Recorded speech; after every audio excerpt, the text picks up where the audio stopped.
Well, greetings, and welcome to Sunday Rants, October the 3rd, and it is time to dig in. So, what I thought I would do tonight in our time together is just share with you a little bit about the a little feedback from attending the California Innocence Project's Exonerate Gala that was last night here in San Diego. It's kind of clever how they've got this set up. Exonerate is XONR, then the number 8. And really championing the,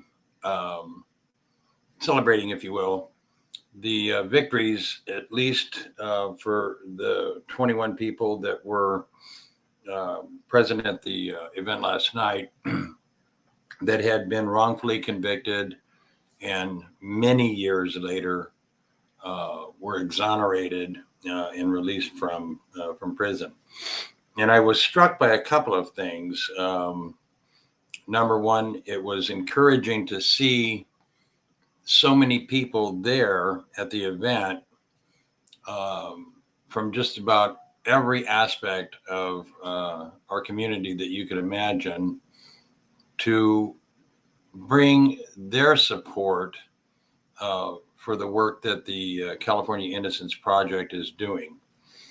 And more importantly, to share in the celebration of the hard work of a lot of people that do a tremendous job for and on behalf of CIP in the just the impossible work that it must be to work to get somebody exonerated. I was really struck by the dedication and the commitment that all of these people have made to this cause.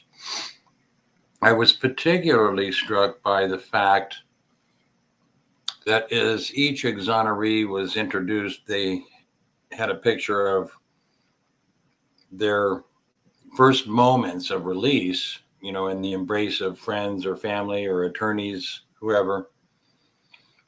And then as they introduced them by their name and how much time they had served, it struck me that in each of those pictures, there was this sort of empty hollowness in their eyes that was distinctly noticeable, at least to me, almost as if you were looking through the person. And I can only imagine, I can't imagine. I can speculate that to have that much of any time of your life stolen from you for something that you didn't do. And then as Susan and I had an opportunity to meet a number of the exonerees and some of the attorneys and people that have been working for or with CIP, in particular, the exonerees, one in particular, Bill, when you start hearing the stories from the person that was affected by it, it's sort of, you can read the story, you can read the case, you can read about, who did what wrong and be outraged and frustrated. But it is a completely different thing when the person who was affected by a wrongful conviction shares with you that experience from start to finish. And I was also struck noticeably by just the attitude and the I don't even know a word that could describe it. Uplifting, maybe, way that each exoneree carried themselves, and it almost forces you to ask the question: how is it possible that you can't be angry and bitter? I mean, and I get that, none of us, we all know that anger and bitterness are not a good quality to walk around and have a quality of life and productivity and happiness in your life if you're always pissed off and bitter about shit. But to go through what each of these people went through, men and women, most notably all black and brown, a few Caucasian, no surprise there. You just got to take your hat off and just say, God bless you. I mean, it's certainly a lot bigger than what I think I would be capable of. I would hope that I could live up to that benchmark if I had gone through something like that, and to come out on the other side and not walk around pissed off and bitter all the time. So it gave me some time to sort of reflect because of the work that Calfeja is doing in trying to support not only the work of CIP, but the bigger message and the bigger work of this whole issue of wrongful conviction. And obviously, I don't want myself or anybody watching this episode of Sunday Rants to take any of this personal. It's not intended. It's not meant. It's just a broad, very broad brush statement, and mostly a rhetorical, in that I wonder what it really takes, you know? In other words, what does it take for all of us as a member of our community to understand that this whole issue of wrongful conviction is a symptom of a bigger disease, right? It's sort of like you have a cough, right? You go to the doctor, he gives you a prescription, she gives you some medication, whatever, blah, blah, blah. You take the medication, you go back and you tell your doc, hey, doc, my cough's getting a little worse. So your doc, whatever she does or he does, sends you into the lab, you get some blood work, maybe you get an x-ray, whatever. I don't know, 9 months, a year and a half goes by, the cough's getting a little bit worse. And then you go in months later, now it's been about 2 years, and you can hardly even speak without coughing. And you go in for some more advanced tests. Now you're 2 years into this cough. And the doctor comes in and just basically says, you know, here's the good news and the bad news. The good news is it's not a cold. The bad news is you got about 3 months and you're going to die because you got cancer or whatever. My analogy and my metaphor is aimed at what does it take to understand that wrongful conviction is a symptom. It's the cough. The disease, if you will, the metaphoric disease, is the criminal just us system. Not justice. There is no justice. The system is incapable. It is woefully an abject failure at meting out anything coming close to what we can call justice. It's racially biased. It is filled with corruption and people who are corrupt in their intent.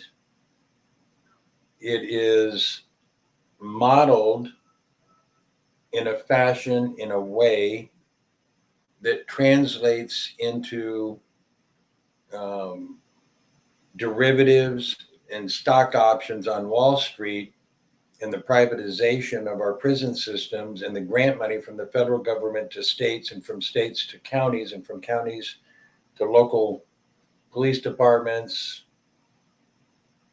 that promotes the incarceration and warehousing of human beings, regardless if they're guilty or innocent, and predominantly, more notably, aimed at our Black communities, our Hispanic communities, and our other communities of color.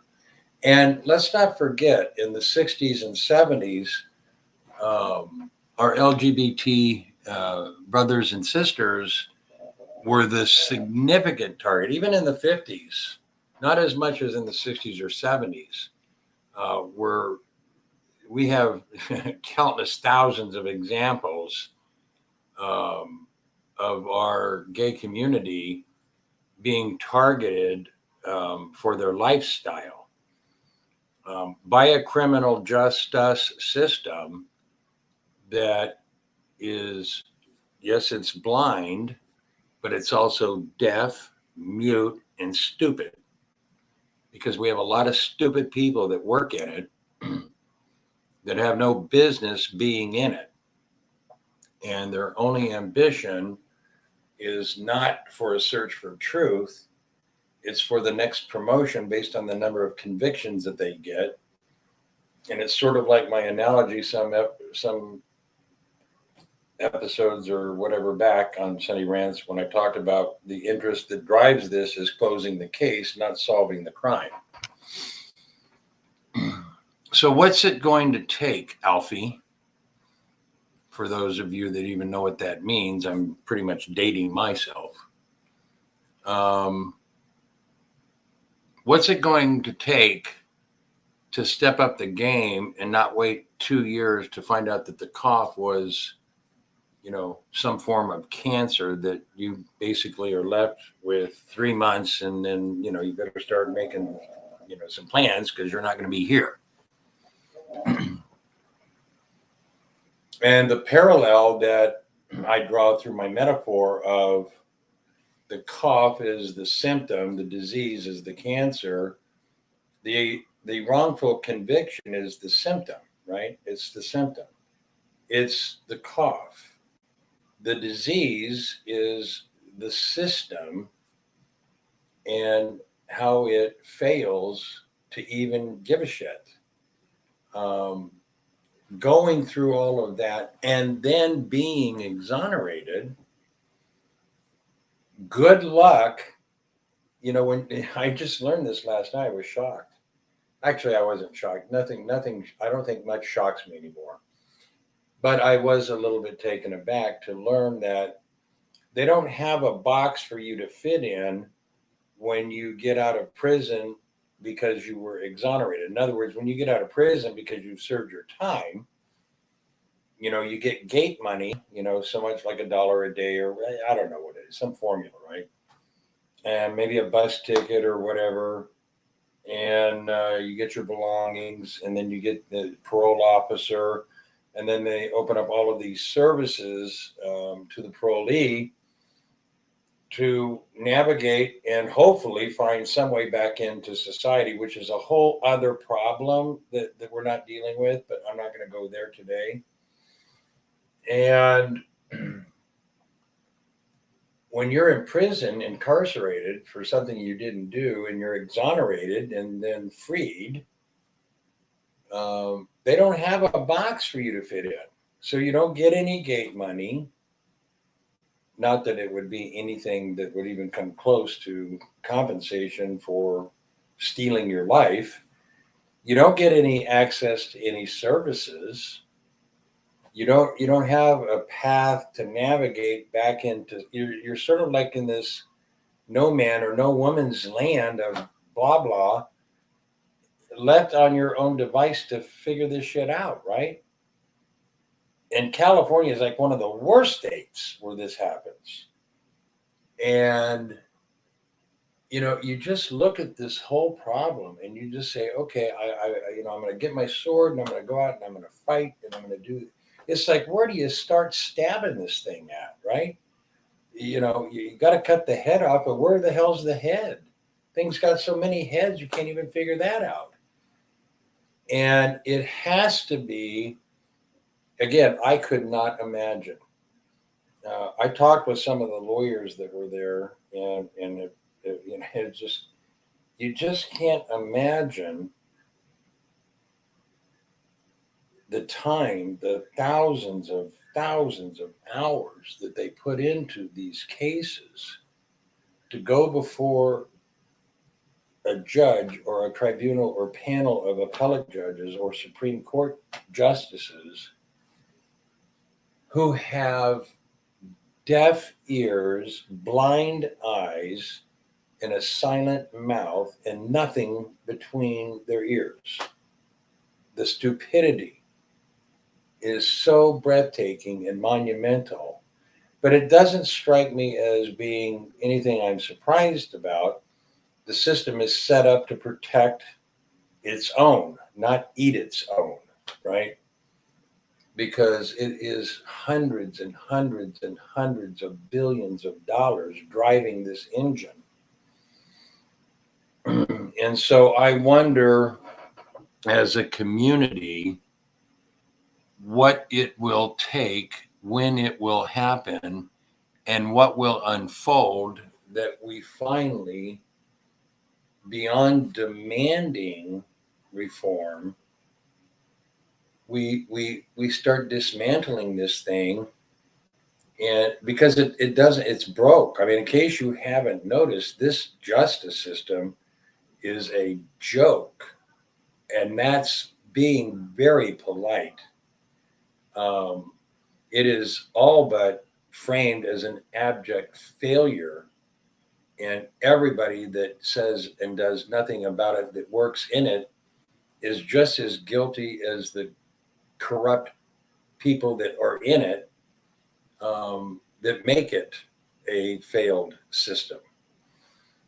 Because if you know it doesn't work and you do nothing, you're just as guilty as the person that perpetrates the crime of wrongful conviction on an innocent defendant, because you're covering your ass and you're covering up evidence, or you're suborning perjury as a prosecutor, or you're coercing a witness, or you're, whatever, blah, blah, blah, that leads to the rush and haste in judgment and it's not even judgment. It's just, hey, let's just close the case.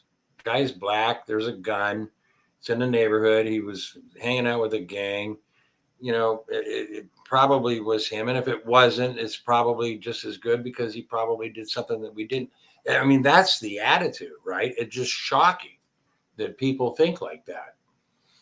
And my wife and I were sharing with a couple that we met when we first got there, that back in the day, in the early 90s, in the political environment, I was probably the only voice, the lone voice, that started warning about this war on crime.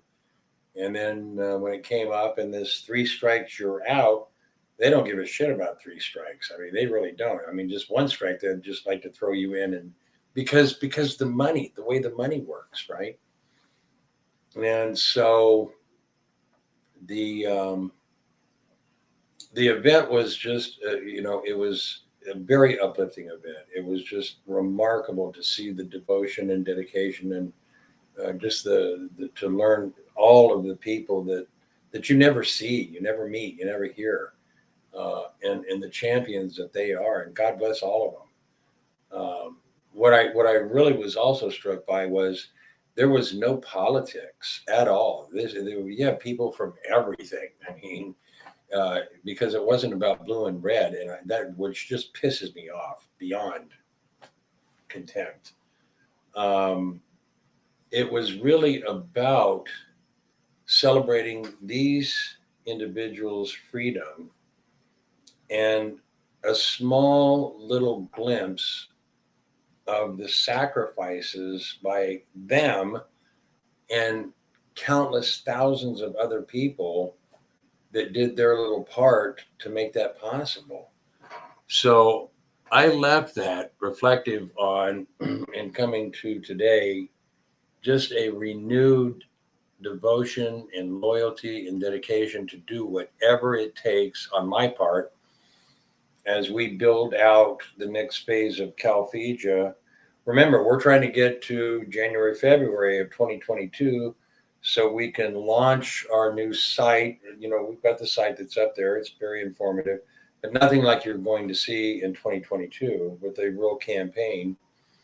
And so I thought tonight I would just share with you that, it was a very uplifting, very sobering, and very tempered emotion that we were privileged to be invited to attend as we get more involved with CalFeja, getting the word out on wrongful conviction, and especially getting the word out on the great work that CIP, California Innocence Project, is doing.